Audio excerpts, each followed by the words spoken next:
आज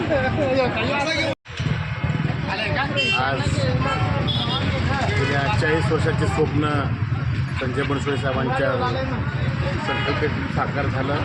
अनेक पत्रकार या पत्रकार भवनासाठी आपलं बलिदान दिले।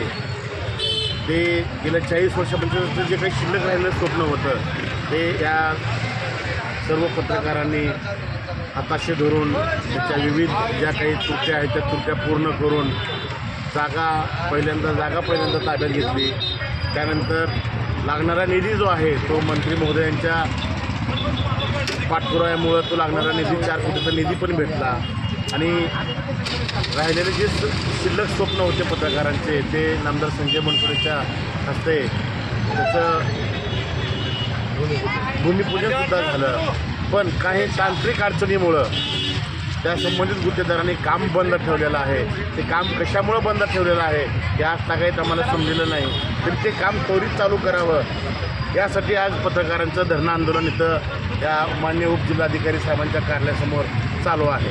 याच्यामध्ये उदगीर तालुक्यातीलच नव्हे तर त्या पत्रकार कृती समितीतले अनेक सदस्य या धरणे आंदोलनामध्ये सहभागी आहेत।